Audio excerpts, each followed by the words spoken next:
Eh, bueno, asma es una enfermedad, obviamente no la podemos, es una serie de síndromes porque van a haber varios, no todos los pacientes con asma se comportan igual. Existen varios fenotipos clínicos, las manifestaciones clínicas son similares, pero no siempre la etiología es la misma, ¿no? A veces siempre se la consideraba que era un cuadro alérgico, pero no siempre es la misma etiología, ¿no? Por eso es considerada desde este punto de vista. Entonces, se podría definir como una enfermedad inflamatoria crónica de las vías respiratorias, en la cual van a incluir diversos mediadores, diversas células de inflamación, y también existe la parte genética, ¿no? Va a haber una hiperrespuesta bronquial, una obstrucción de la vía aérea, del flujo aéreo, y que es total o parcialmente reversible con o sin medicamentos. Entonces, hay que recordar en asma que puede ser tratada eficientemente hasta lograr un adecuado control. Y también hay que recordar que puede ser mortal cuando no se da un tratamiento adecuado. Entonces, el asma es un problema de salud global. En el mundo es una enfermedad muy común y cada vez va aumentando porque hay más polución ambiental, ¿no? Entonces existen muchos complejos fisiopatológicos, diversos factores de exposición ambiental, geográfica, y todo esto es un impacto, o sea, produce mucho gasto en la salud, un impacto muy importante en todos los sistemas de salud de todos los países del mundo. La prevalencia a nivel mundial tiene más de 340 millones de individuos afectados, produce más de 180.000 muertes por año y cada vez se incrementa más asociado a la urbanización, a la exposición, a humos, al tabaquismo, etcétera, ¿no? Entonces, en cuanto a la cantidad de asma, en cuanto a la prevalencia del asma, ya hemos dicho más de 340 millones de afectados, es un subdiagnóstico, o sea, por eso podemos tener prevalencias bajas, pero generalmente subdiagnosticado.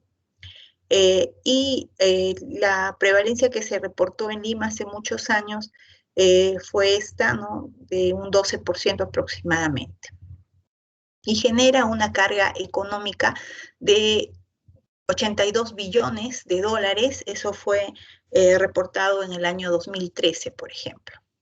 Entonces, la prevalencia del asma ha aumentado a nivel mundial desde 1990 hasta el 2015. Se dice que ha aumentado casi un 13%, pero a diferencia de eso, la mortalidad ha ido disminuyendo, o sea, ya cada vez se controla más el asma, se trata más a tiempo y la mortalidad ha disminuido casi en un 60% en ese mismo periodo de tiempo, ¿no? Entonces, la prevalencia ha aumentado más en mujeres y se ha estabilizado más el asma no alérgica y ha aumentado el asma alérgica. Entonces tenemos la prevalencia de asma en el Perú, si consideramos que somos más de 33 millones, hay alrededor de 3 millones alrededor de peruanos con asma, ¿no? Entonces, la causa principal del asma es la genética. Una persona con asma tiene genes que se relacionan a la enfermedad, pero se requieren múltiples factores para que recién se presente el asma como tal. Entonces aquí se pusieron algunos de los genes implicados en asma, no son los siguientes, como verán, son muchos genes, por eso no se puede a veces desde el punto de vista genético determinar si vas a tener predisposición o no. Estos son algunos de los estudiados en cuanto a los genes. Entonces lo que te va a producir es una hiperreactividad del árbol bronquial. Cuando llega, por decir, el antígeno, en este caso se ha graficado el polen, va a producir que se presente a través de la célula dendrítica, que termina siendo la célula presentadora, y va a liberar gran cantidad de interleuquinas, va a activar a los linfocitos, se va a nivel de los eosinófilos, de los mastocitos, y van a liberar una gran cantidad de mediadores que van a aumentar la inflamación, ¿no? Entonces se presenta el antígeno, se activa el linfocito T y se producen varias citocinas. Entonces, los factores desencadenantes del asma son las infecciones víricas, los alergenos, que pueden ser domésticos o laborales, el humo del tabaco, de la leña, del carbón, el estrés, el ejercicio, la humedad, los mohos, algunos medicamentos también, como los beta bloqueantes, diabetes, el ácido acetil salicílico, entre otros AINES. En cuanto a los factores de riesgo, existen los factores asociados a la aparición del síndrome asmático y los que desencadenan la agudización del asma. Entonces, los factores de riesgo, existen factores ambientales y existen factores de cada persona, ¿no? En cuanto a los factores de la persona está la atopía. En cuanto al género, en la niñez a veces prevalece más los hombrecitos, pero después de eso predomina más en mujeres. La obesidad también, las personas obesas tienen mayor predisposición a tener asma. También existe el aire frío, cuando estén ejerciendo, hagan su serum, de repente decir, cuando hay frío me da más. Existen también fármacos, hay gases irritantes, entre otros, ¿no? Y cuando ya estás dentro de tu domicilio, obviamente los alergenos que están dentro de tu domicilio, y también hay alergenos en tu espacio laboral. Existen una serie de alergenos que pueden ser laborales, infecciones respiratorias, tabaco, entre otros, ¿no? La polución se plantea como que es la causa de que ha incrementado el asma en ciudades urbanas, sobre todo. Hay algunos alimentos también que se caracteriza como esto, existen fármacos, existe también algunos alimentos, productos vegetales, hongos, esporas, ¿no? ¿Qué es lo que ocurre entonces? Se produce una inflamación que va a afectar toda la vía respiratoria, ¿no? Desde la mucosa nasal. Entonces van a estar incluidas, que va a hacer que esta inflamación sea más que todo de tipo episódico. En el epitelio se va a producir una respuesta de sustancias, va a producirse citoquinas, varias interleuquinas, no solamente es una, sino van a haber respuesta de tipo 1 y respuesta de tipo 2, nos van a afectar y nos van a determinar que se generen varias interleuquinas. Una de las implicadas es la 4, la 5, la 13. Para estas 4 interleuquinas ya existen anticuerpos monoclonales en el mercado disponibles como tratamiento del asma severo persistente, ¿no? También se desarrollan que los linfocitos T helper 2 produzcan mayor tipo de respuestas, ¿no? Entonces, existe un asma con TH2 bajo. Generalmente el grueso que siempre hemos estudiado en asma es el asma tipo TH2, pero también existe un TH2 bajo que produce asma. Entonces, en este tipo generalmente existen otras moléculas y aquí está implicada el interferón y la interleuquina 7, por ejemplo. Entonces existe un desbalance de la inflamación en respuesta a TH1 y TH2, ¿no? Y nos produce que se desencadene la crisis asmática. En cuanto a los mecanismos inflamatorios de los implicados en la inflamación, ya les dije, están los mastocitos, los basófilos, los macrófagos, los eosinófilos, los neutrófilos, las plaquetas, es decir, prácticamente la mayoría de las células están implicadas como mecanismos de inflamación. Esto nos produce que haya una broncoconstricción. Esta broncoconstricción nos da edema, exudación, nos produce mayor secreción de moco y nos va a producir una hiperactividad crónica. Esto nos aumenta la quimiotaxis y nos aumenta la inflamación.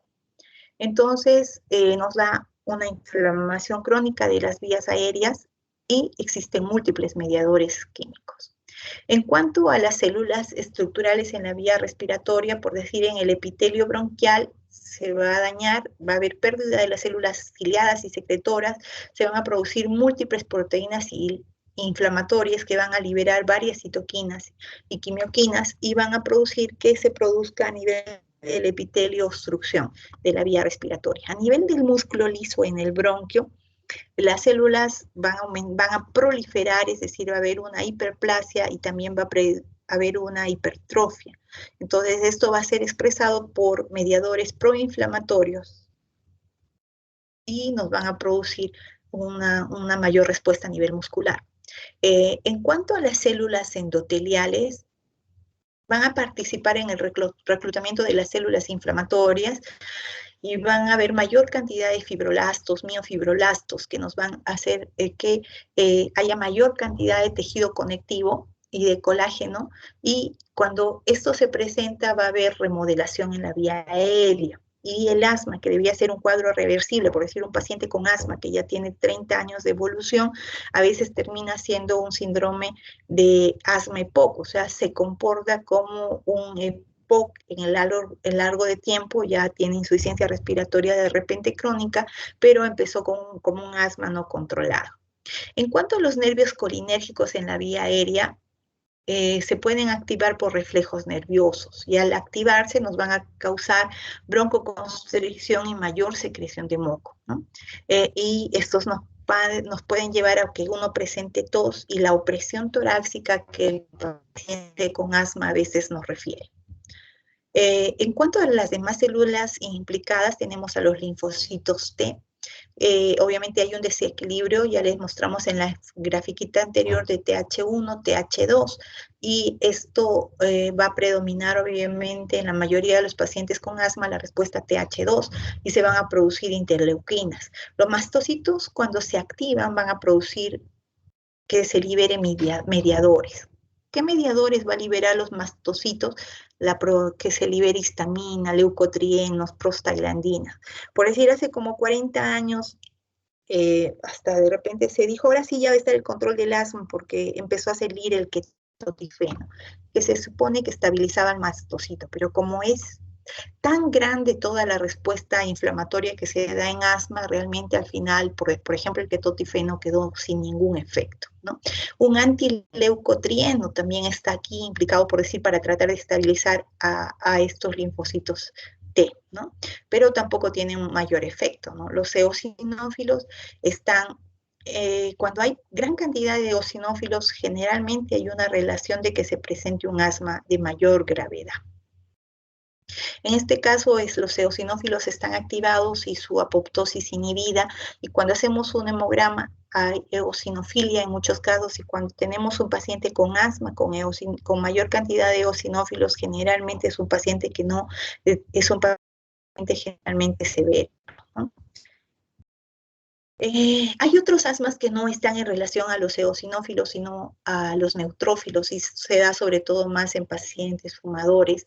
Y también estos pacientes que tienen predominio de neutrófilos a veces solo se controlan con mayor cantidad de glucocorticoides. Las células dendríticas en relación al asma son conocidas como las células presentadoras del antígeno, ¿no? Esa es su función de las células dendríticas. Y van a producir que se produzca mayor cantidad de linfocitos TH2, ¿no? Entonces, estas células dendríticas tienen mayor afinidad por la inmunoglobulina E. También hay tratamiento actual a base de inmunoglobulina E que también van a actuar a este nivel. Hay además células pulmonares neuroendocrinas que van a aumentar la respuesta TH2 y nos va a producir mayor cantidad de moco. Entonces, para volver a ver que es mucha la cantidad de células implicadas, gran cantidad de los mediadores que se producen, y al final lo que nos llevan es a que haya mayor cantidad de contractura muscular, ¿no? Que haya mayor cantidad de moco, haya remodelación y hiperreactividad bronquial. Entonces, esto nos lleva a que haya mayor cantidad de moco, de mayor hiperrespuesta, hiperreactividad bronquial, mayor cantidad de secreciones, ¿no? Entonces, un bronquio normalmente en asma se cierra y produce broncoconstricción, hay edema en toda la mucosa que nos da inflamación, y como hay moco, los tres factores contribuyen a que se haya cerrado la vía aérea, y por eso el paciente tiene sibilantes, tiene sensación de falta de aire, dificultad respiratoria. En cuanto a patología, obviamente un bronquio normal, pero ya en el tiempo, cuando es un asma no controlado de mucho tiempo, se pierde esta forma que debiera tener el bronquio, es algo bastante irregular, es una pared engrosada, friable, hay moco y hay angiogénesis. Lo mismo sucede ya en otro tipo de imágenes, ¿no? ¿Por qué se produce obstrucción de la vía aérea? Obviamente por la construcción del músculo liso, el edema que se presenta en las mucosas, la hipersecreción de moco y los cambios estructurales de la vía respiratoria, ¿no? Esto produciendo unos depósitos de fibrina, de colágeno, hipertrofia del músculo y aumento de la neogénesis, ¿no? De los vasos. Entonces, para que lleguemos a un diagnóstico de asma, tiene que haber una historia adecuada. Lo ideal es que se mida, que se tenga pruebas de función pulmonar, cuáles serían las que debiera tener acceso todo paciente con sospecha de asma, es una espirometría, y que además incluya un test post-broncodilatación. El pico flujo expiratorio es un flujómetro, un aparato más sencillo en el que se ve cambios. Podemos hacer también provocar una hiperreactividad de la vía respiratoria a través de sustancias como la metacolina. También, si queremos ver la parte alérgica, podemos medir a través de inmunoglobulina E de un set de alergenos o de prick test en la piel, ver a qué uno le es alérgico. Y en niños a veces y en ancianos se requieren más exámenes aparte de esto, ¿no? Entonces, la sospecha clínica obviamente son sibilantes, tos, disnea, sensación de opresión torácica, y que esto varíe en el tiempo, ¿no? El asma es una de las pocas enfermedades variables, ¿no? Un día estoy bien, otro día estoy mal, de repente ya digo, ya me curé y después me pongo mal, o durante la noche empiezo a hacer todo el proceso de respiratorio, ¿no? Entonces, el cuadro clínico que nos da más es tos, sibilantes, opresión torácica. El examen físico, o sea, cuando ya colocas tu estetoscopio, de repente en ese momento el paciente no silba, todo pasa normal, o de repente el murmullo vesicular está abolido, por eso es muy variable. Va a depender en qué condiciones está viniendo el paciente, si está controlado, si no está controlado, si está en crisis, en el momento en que está. Pero mientras más silencioso sea el pulmón, el paciente está en peor estado. En cuanto a la radiografía, generalmente la radiografía es normal, pero en asma de mucho tiempo, pacientes asmáticos de larga data, a veces tienden a parecer como un poco hiperinsuflación de la vía aérea. ¿Qué otras pruebas podemos solicitar? Obviamente ya dijimos la espirometría, también podemos pedir la fracción exhalada de óxido nítrico, también podemos provocar un asma con un test de metacolina, pero también va a haber la misma respuesta en otras que no sean asma, como la fibrosis quística, la rinitis alérgica. En cuanto a pruebas de alergia, inmunoglobulina E, pruebas cutáneas, RAS-Test, prick-test, entre otras, ¿no? Entonces, en la espirometría computarizada, hay una prueba basal y después se le coloca salbutamol y se ve la reversibilidad con el salbutamol o otro beta-2 agonista, ¿no? Y también podemos hacer al revés, ¿no? Hacer que el paciente se provoque una broncoconstricción y ver cuánto cambia, ¿no? Entonces, aquí el test de broncodilatación necesita 4 inhalaciones de salbutamol para hacer una prueba posterior pasado los 15 minutos. Entonces, en un paciente asmático, el BEF1 es el cambio en el que nos da, es normal. Digamos, el BEF1 es normal en una persona de esta manera y el paciente con asma, digamos que el BEF1 es menor, y cuando se le pone el broncodilatador mejora, pero no llega a la normalidad. Estas son las curvas que se presentan normalmente en una espirometría, es una curva volumen-tiempo y una curva flujo-volumen. La curva flujo-volumen-tiempo nos permite ver, es para que darle valor que el paciente haya soplado más de 6 segundos o haya llegado a un periodo de meseta de alrededor de 1 segundo, ¿no? Y la curva flujo-volumen nos permite ver que el paciente no haya tosido en medio camino, que no haya tomado aire, y cuando es una buena maniobra, la mayor cantidad de aire debe haber salido en el primer segundo. Ambas curvas, como son diferentes y con post-broncodilatador mejoran, pero a veces no siempre llegan a la normalidad. Entonces, en una espirometría nosotros esperamos que aumente el 12% del BEF1 o que mejoren 200 mililitros, ¿no? Muchos pacientes asmáticos pueden no mostrar reversibilidad, a veces porque han utilizado inhaladores u otras cosas, y por eso se puede repetir la espirometría en forma posterior. El flujómetro es un aparatito más sencillo, no se requiere un espirómetro del paciente, que debiera existir en cada centro de emergencia. El paciente sopla y mueve esto para ver cuánto está soplando, y los cambios mayores del 20% generalmente nos traducen reversibilidad compatible con asma, ¿no? También en niños se hace pruebas, por ejemplo, de ejercicio y cuánto cae el flujómetro, y esta variabilidad con el ejercicio, cómo va cayendo la función pulmonar, le colocas el flujo y cómo después de broncodilatador mejora, eso también te hace diagnóstico de asma. Entonces, algunos pacientes no van a tener reversibilidad, sobre todo si han estado con tratamiento broncodilatador. Obviamente, la espirometría también depende del esfuerzo del paciente, ¿no? También podemos tener curvas de obstrucción bronquial cuando tenemos obstrucción de la vía aérea superior.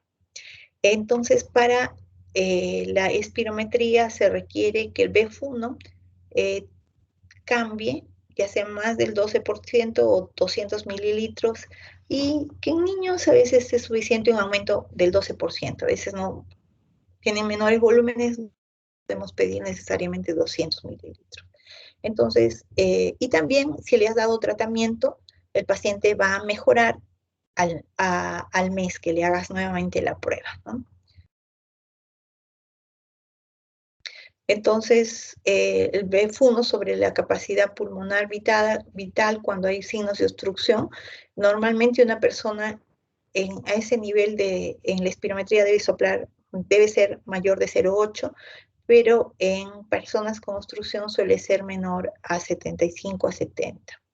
Se puede provocar pruebas de broncoprovocación, ¿no? Se puede hacer pruebas de función pulmonar y de DELCO. La exhalación de óxido nítrico es el feno, aumenta en otras enfermedades como el asma eosinofílica, entre otras, ¿no? En cuanto a medir la reactividad de la vía aérea, es cuando nosotros inducimos que el paciente tenga un asma, le colocamos un medicamento que le va a producir broncoconstricción, ya sea histamina, metacolina, y vemos que cae el BF1 un 20%, y eso ya nos hace diagnóstico de asma. Entonces, criterios para establecer que sea asma, se dice que al menos en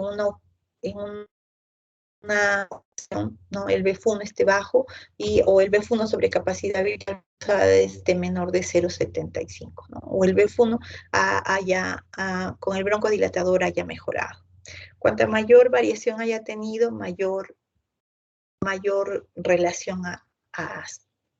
Entonces, ¿cada cuánto hacer una prueba de espirometría? Se aconseja hacerlo cada año, cada 2 años, ¿no? Entonces, el asma es una enfermedad muy variable, ¿no? Los alergenos, las infecciones, el clima frío pueden hacer que se presente y luego se controla. Entonces, un paciente con síntomas respiratorios con asma, con una historia adecuada, si tiene la espirometría o el flujómetro compatible con asma, eso es en asma, empezar tratamiento como asma. Pero si todo nuestro cuadro clínico es compatible con asma y uno le hace pruebas y no sale que no es compatible con asma, entonces se puede igual dar tratamiento y repetir y tratar de confirmar el diagnóstico, ¿no? Entonces, cuando hay una urgencia clínica, es decir, el paciente viene en crisis, a veces no necesitamos confirmar el diagnóstico, sino empezar el tratamiento porque el paciente puede fallecer. En cuanto a los fenotipos del asma, el asma es muy variable en cuanto a cómo se presenta, la gravedad también es muy variable y depende mucho del mecanismo que ha desencadenado el asma. Entonces, el fenotipo está mucho en relación a las células, a las moléculas que cambian, y en base a eso va cambiando el fenotipo, ¿no? Pero entre fenotipos de asma tenemos el asma predominantemente alérgico, el asma no alérgico, el asma eosinofílico, el asma neutrofílico, el asma que empezó en la niñez y el asma que puede empezar de inicio tardío a los 60, 70 años. Y quizás la persona diga, yo nunca tuve asma, ¿y por qué me empezó? Pero puede empezar a cualquier momento de la vida. El asma alérgico se inicia en la niñez. Hay una historia familiar de más personas con alergias dentro de la casa. Aquí existe un trasfondo genético, hay más de 100 genes implicados. El asma no alérgica no se presenta en la niñez, sino en cualquier otra etapa de la vida, digamos a los 60, 50 años, entonces se da más en adultos. Entonces, cuando uno pide un estudio de esputo, generalmente es neutrofílico, hay muy pocos eosinófilos. Este grupo de pacientes pacientes va a responder mejor a los corticoides. El asma de inicio tardío se da sobre todo en mujeres y que se presentan debutando con crisis asmática, ¿no? Pero son personas que requieren gran cantidad de corticoides. El asma con limitación al flujo aéreo son pacientes con asma de muchos años, 30 años, 40 años con asma, que van a desarrollar una limitación al flujo aéreo en forma difusa, es decir, se comportan casi como un EPOC y es el ATCOS, ¿no? La sobreposición asma-EPOC. El asma asociado a la obesidad, algunos pacientes obesos tienen síntomas respiratorios de asma, ¿no? Entonces, los fenotipos son muchos y de larga data, ¿no? Entonces, en cuanto a la clasificación del asma, se clasifica según cuándo empezó, es lo que ya les hemos presentado, la gravedad.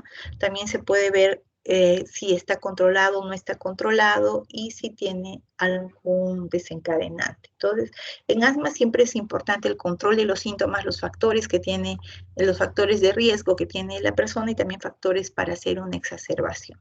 Entonces, siempre se pide si está o no controlado, son 4 preguntas que se hacen, ¿no? Entonces, si hay síntomas diurnos, más de 2 veces por semana, es una de las 4 preguntas, o sea, en la última semana usted ha tenido síntomas por la mañana, si te dice no, se pone no, si te dice sí, marca sí. Entonces, en la noche, alguna vez en esta semana se ha despertado, pone sí o no. Ha necesitado su salbutamol en la última semana más de 2 veces, si te dice sí, es sí, y si es que están limitando sus actividades cotidianas, ¿no? Si tú miras y cuentas los sí, sí, si digamos todos son sí, entonces el paciente no está controlado. Si son 3, entonces tampoco está controlado. Si 1 o 2 son positivos, el asma está parcialmente controlado y si ninguno te dice positivo, está bien controlado, ¿no? Entonces, las medidas generales hay que evitar el tabaco, el polvo doméstico, algunos animales, si le eres alérgico.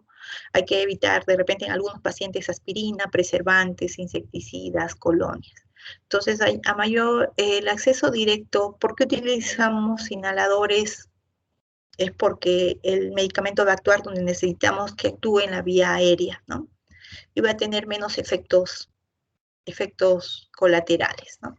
Entonces, este es un MDI.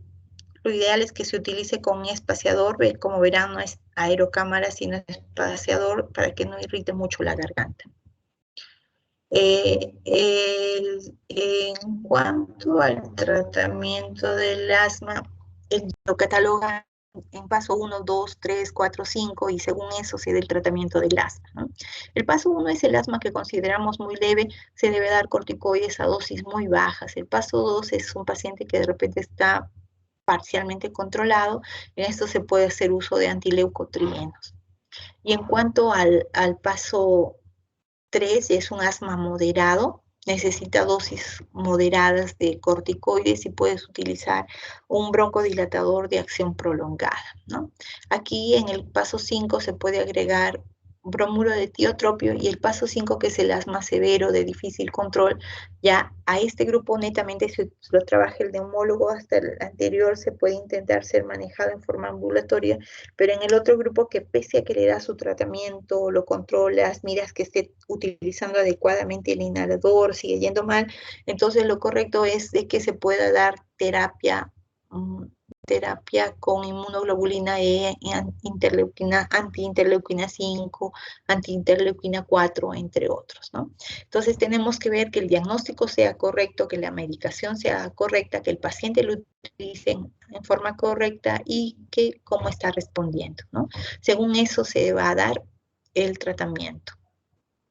Entonces, tipo de broncodilatadores tenemos los de corta acción, el salbutamol, el formoterol, los anticolinérgicos, el bromuro de tiotropium y el oxitropium, que casi no hay mucho en el Perú, lo de larga duración, el formoterol, el salmeterol, indacaterol, daterol, bilanterol, toditos están disponibles en el Perú. Y entre los anticolinérgicos de acción prolongada tenemos el bromuro de tiotropium, el glicopironio y el umiclidinio. El umiclidinio todavía no está muy disponible en el Perú, ¿no? Aquí tenemos presentaciones y sus dosis. Entonces, beta adrenérgicos a nivel del pulmón obviamente nos van a dar una broncodilatación, pero a nivel del corazón nos van a producir cronotropismo, ¿no? Y nos van a producir que se aumente la liberación de la renina. Los receptores beta, ¿no? La adrenalina, la dobutamina. Entonces, aquí ponemos que son beta 2 agonistas, aquí hemos puesto la terbutalina, el isoproterenol, ¿no? Y los beta 1, la adrenalina, la noradrenalina, los beta 3 todavía no están disponibles en el mercado. Entonces, los beta 2 agonistas tienen una acción muy rápida, debe utilizarse la dosis mínima para controlar al paciente. Entonces, esto es cómo actúa la adrenalina, sobre todo en crisis asmática. Entonces, los broncodilatadores lo que nos hacen es mejor aclaramiento del moco, que mejore la función del músculo respiratorio, que tengamos menos exacerbaciones y de eso modo nos mejoran la calidad de vida, nos mejoran los síntomas. Entonces, entre los tenemos el salbutamol, la terbutalina, el fenoterol, el levabuterol, el reprotenrenol, entre otros, ¿no? Utilizar la dosis mínima que nos ayude a controlar el asma. ¿Cuáles son sus efectos adversos? ¿No? El paciente puede estar recibiendo inhaladores y después puede tener una hipocalemia, por ejemplo, ¿no? Muchos de los pacientes que se hospitalizan y que vamos a dar gran cantidad de inhaladores, les dejamos con una dieta con suplemento de potasio. No hay que olvidar que también te pueden producir mareos, ansiedad, insomnio, ¿no? Que te pueden producir calambres, que te pueden producir problemas musculares. Te pueden producir en un inicio un broncoespasmo paradójico y después recién hace su efecto y recién te da la broncodilatación. El paciente te puede decir, desde que me he echado, se me cierra más el pecho, pero es por este broncoespasmo paradójico y después nos ayuda, ¿no? Entonces, nos puede dar hipoxemia cuando hay una pérdida de la broncoprotección, ¿no?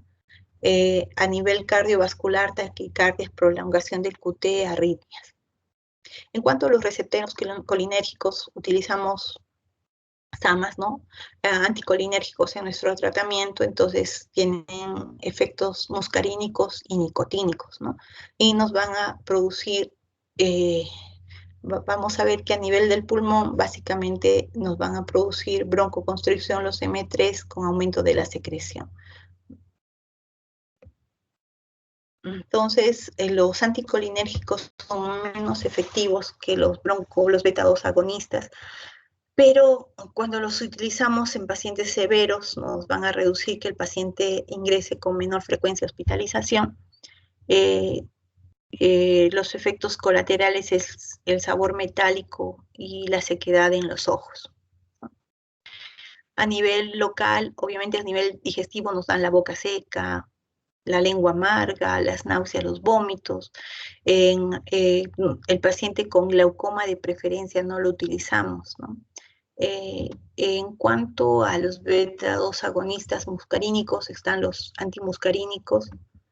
Los compuestos antialérgicos orales no se utilizan mucho en el Perú, pero en Europa, por ejemplo, se utiliza más el Repirisnat, ¿no? Como un efecto antialérgico oral, ¿no? Entonces, como terapia controladora, los glucocorticoides, tanto inhalados como sistémicos, los modificadores de leucotrienos, los anti-IgE, anti-interleuquina 5, anti-interleuquina 4, anti-interleuquina. Esto es para comparar cuál es una dosis baja, por ejemplo, de beclometasona en relación a fluticasona. Una dosis baja de beclometasona es de 500, entonces sería una inhalación cada 12, y nosotros a veces le damos 2 cada 12 y termina ya teniendo 1000, que ya es una dosis alta de corticoides, ¿no? En fluticasona lo mismo, fluticasona de 50, de 250, de 125 hay en el mercado, ¿no? Entonces, los glucocorticoides sistémicos deben ser utilizados de preferencia cuando el paciente esté en crisis asmática y no utilizarlos en forma de rutina. La dosis usual es de 40 a 50 miligramos de prednisona 5 a 10 veces por día, ¿no? ¿Qué ocurre con el crecimiento de los niños con los corticoides? Cuando hay un niño que tiene un asma severo persistente y siempre tiene que utilizar ya sea corticoides inhalados, sí se ha visto que existe una diferencia en la talla final de un 0,7 que a veces termina siendo 2 a 3 centímetros la talla final. Entonces tenemos que puede haber un retardo de crecimiento que nos puede producir alteración como glaucomas, cataratas, hiperglicemias en cuanto a los corticoides, ¿no?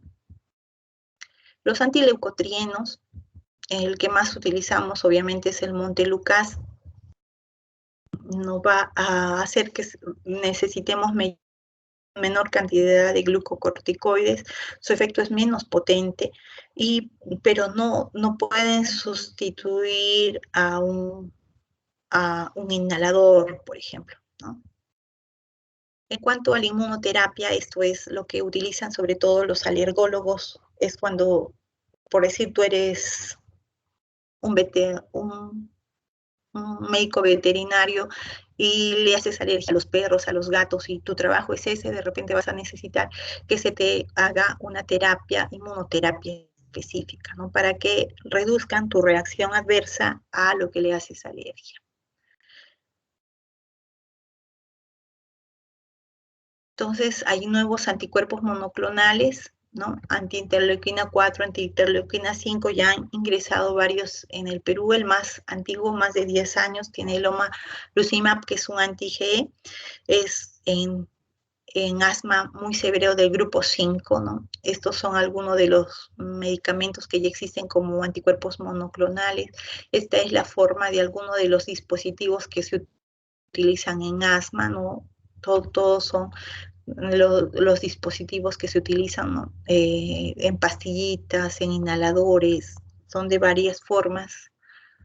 Y en cuanto a COVID, se debe continuar el tratamiento normal, ¿no? En asma, para que esté más controlado con menor inflamación.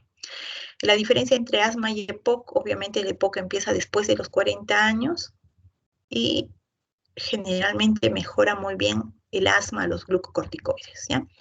Sé que ya la mitad se ha dormido, ya se fue de la clase, pero necesito 10 minutos más para explicarles algo sobre crisis asmática. Voy a pasarlo un ratito, ¿ya?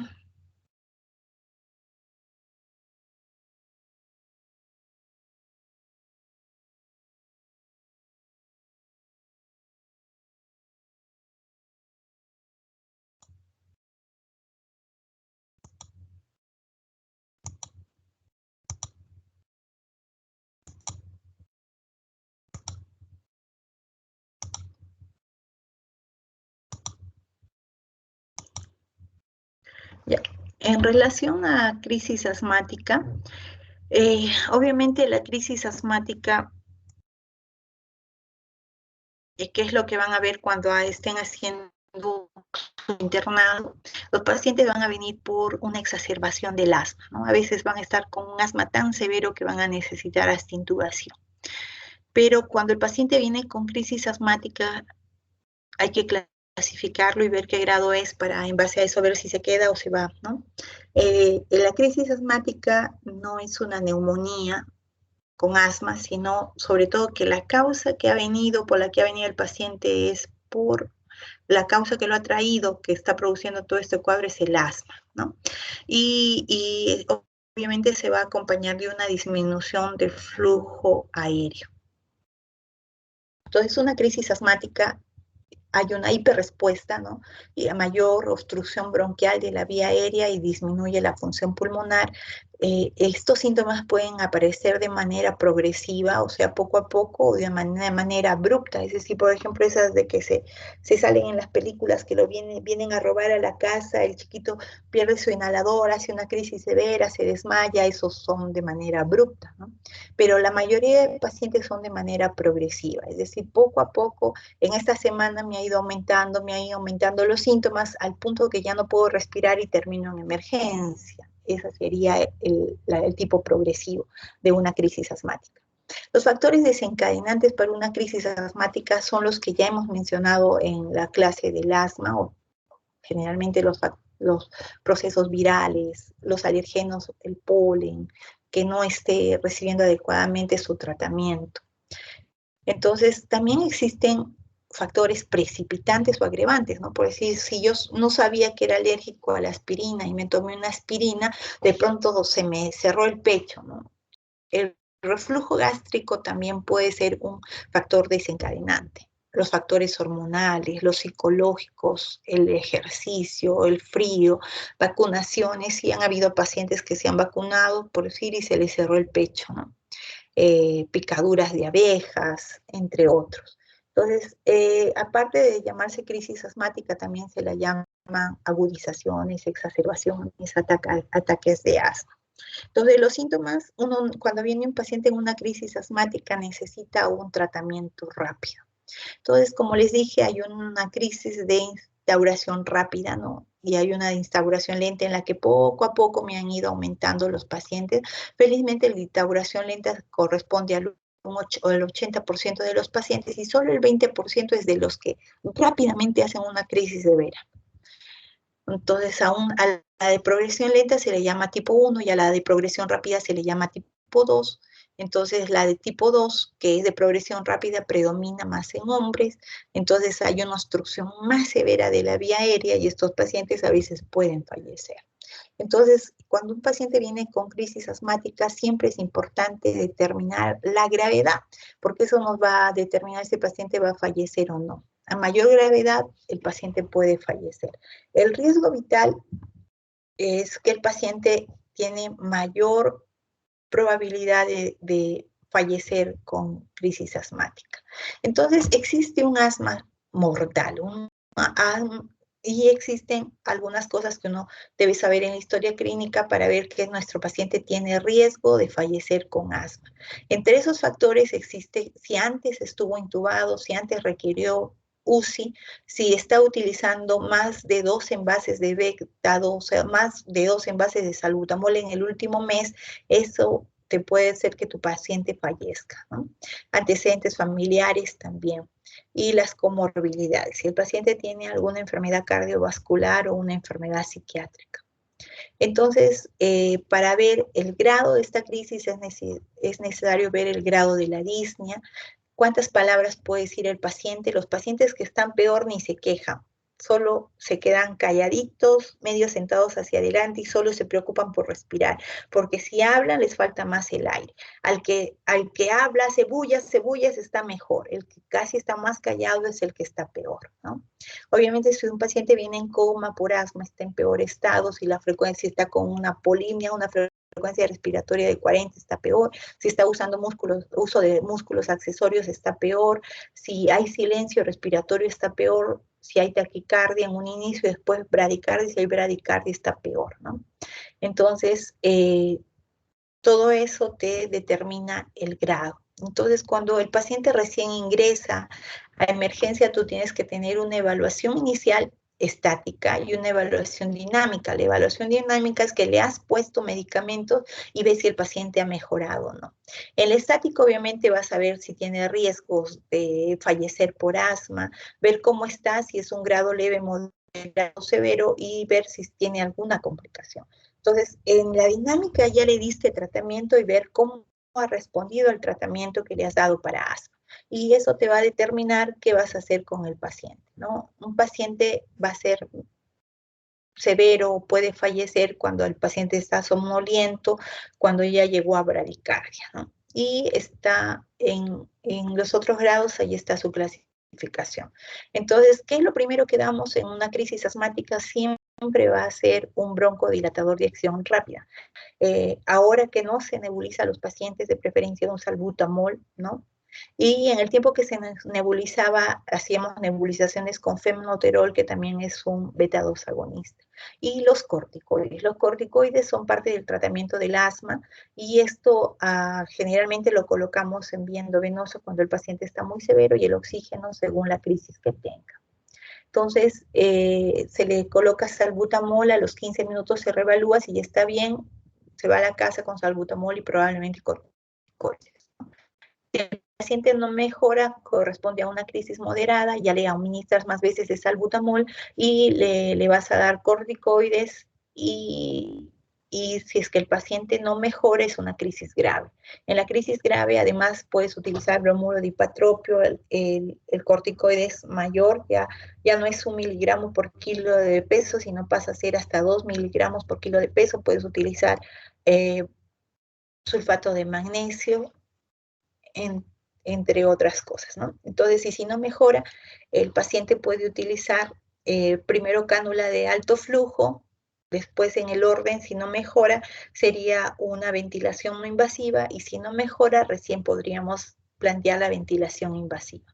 Pero en ese orden se debiera ir, ¿no? Obviamente el salbutamol, el oxígeno, el corticoide, ¿no? Y en base a eso ya se decide si tu paciente se va a hospitalizar o no.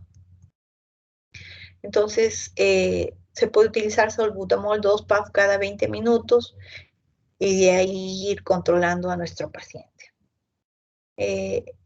Se puede dar con aerocámara, se puede hacer también nebulizaciones continuas, pero las nebulizaciones continuas generalmente es con el paciente hospitalizado, ¿no?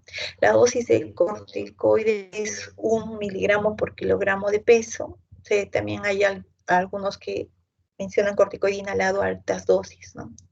Entonces, las teofilinas se dice que no se debieran utilizar, pero sí tienen relativo efecto broncodilatador, los corticoides inhalados, el sulfato de magnesio, hasta 2 gramos de sulfato de magnesio por día.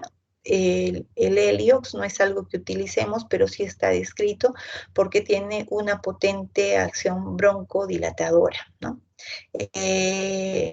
Los antileucotrienos también casi no lo utilizamos mucho, pero no lo podemos descartar. La adrenalina sí está descrita. Cuando el paciente no responde con todo lo anterior, recién se puede utilizar, pero no es algo que se indique de rutina, ¿no? Salvo cuando haya anafilaxia de preferencia. La oxigenoterapia de alto flujo, si no responde a todo lo anterior, ese sería lo que debiéramos utilizar, ya que calienta el aire, ¿no? Y lo humidifica. Y de ahí recién podríamos pensar en si nuestro paciente va a utilizar ventilación no invasiva y recién la invasiva. Cuando no responde ya hay la ventilación mecánica, de preferencia no invasiva, ¿no? Y recién, si no responde, recién va a la ventilación mecánica no invasiva. ¿Cuáles son los criterios de hospitalización? ¿No? Es ver si el paciente en estas horas no se ha estabilizado. Jóvenes, esa sería la clase. Sé que ha sido muy rápida, un poco aburrida, y que solo han asistido como 10 personas, pocas personas a la clase, ¿no? Bueno, jóvenes, no sé si tendrán alguna pregunta. ¿Alguna pregunta? Creo que no, doctora. No, pero sí Ya, me pregunto, entonces, doctor. ya damos Doctora, una por pregunta. concluida. Sí. Ajá. Sí, dime. Si una persona sufre una crisis asmática, ¿normal puede vacunarse contra, o sea, recibir su dosis contra el COVID? O sea, ¿hay o no? Las personas con asma se deben vacunar, pero deben estar controladas en el momento de su vacuna. O sea, estar con un asma controlado para que te vacunes, ¿no? Hay asmas severos, hay asmas leves, pero se han vacunado personas con asma muy, muy grave, inclusive sin ningún problema. O sea, no hay contraindicación de asma para vacunarte. Solamente procura ir con que estás controlado del asma en el momento que vas a tu vacuna. Ay, gracias, doctora. ¿Ninguna otra pregunta, jóvenes? Ya, entonces vamos a dar por concluida la clase, que les vaya bien. Hasta luego.